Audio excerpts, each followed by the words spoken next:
I need to have fun more with everything I do, and if I'm not having fun, then what are you doing?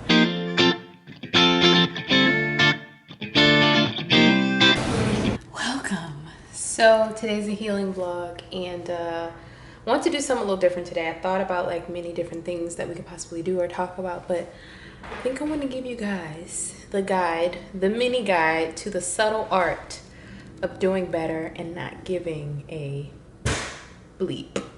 Let's talk, shall we? And there's a huge smudge on my glasses, so bear with me for a second. So the first part of not giving it is knowing who you are.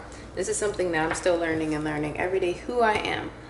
Not who your mom and dad taught you to be, not who your friends say you are, not who anybody thinks you're, who you are. The quickest way to figure out who you are is do what I did. Spend a month alone, or spend several months alone. If you go backwards on this channel to the first vlog that I posted that's related to this content, I spent a lot of time by myself, like by myself. And it was one of the most glorious things that I could do because I learned the ins and outs of like what I like, what I don't like. And I've learned that really and truly, in my opinion, I feel like you're always your own best friend, or at least you can be.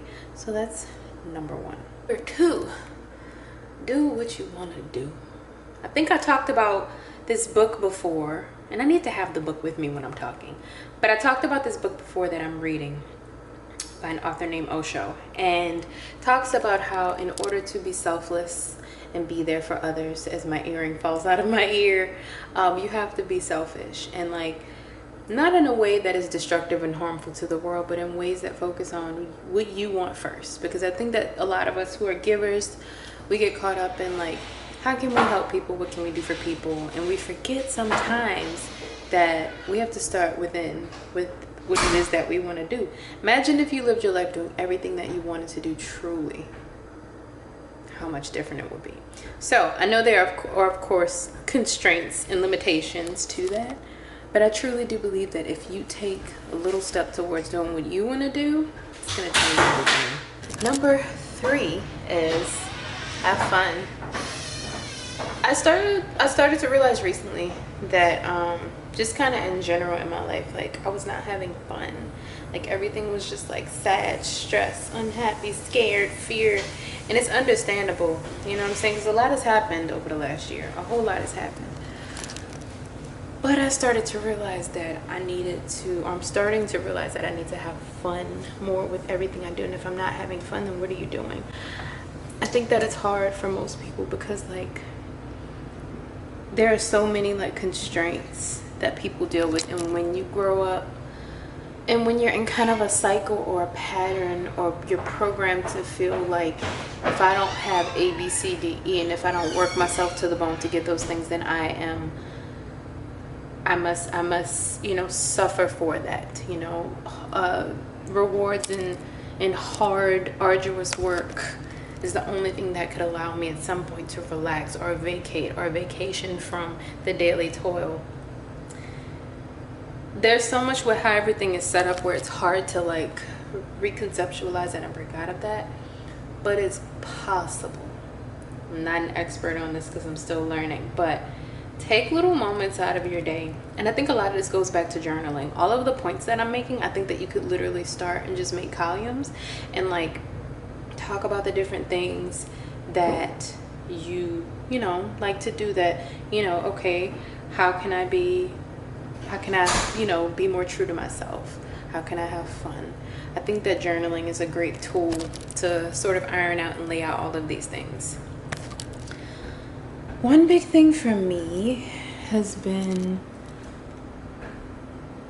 being like more patient and more kind just in general. I have developed this really like intense sense of patience lately, with myself first, and just being more present. There's a lot of things that just scare me because I'm just like, certain things in my life just feel surreal at times, and it's just because those are the things that emotionally I haven't fully dealt with. And I'll say, okay, everything is fine, but then I like sit and I'm like, oh my god, is this actually my life? Am I actually here? Like I have a whole like existential crisis. But if you're, and I think I say this over and over again in every vlog, if your current circumstance and situation does not match what you want and put you at ease, you need to be more present in my opinion. You need to be more present. You need to take time, sit down, look at your surroundings and say, this is where I am, this is what it is, this is what I like, this is what I don't like, and go from there.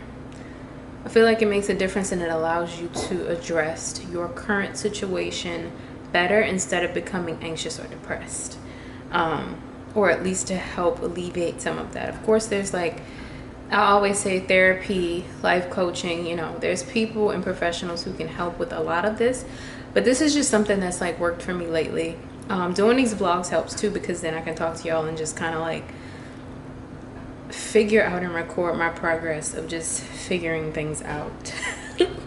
So yeah, so I think that's pretty much it for this vlog today. This was a short one. I usually keep these really little, but make sure y'all keep watching. We're gonna have a lot of more fun content. I have something very interesting that I'm filming, I think tomorrow, so that's gonna be fun, because I like to talk about things that are good for the mind but also for the body. So beauty tips, hygiene, you know, a little bit of travel here and there. But yeah, we do it all here. So make sure y'all subscribe. Follow me on my silly TikTok, if you know you know, Instagram, and wherever else you see my face. I'll holla at y'all later. Love you. Oh, look at my nails. Love y'all. Bye.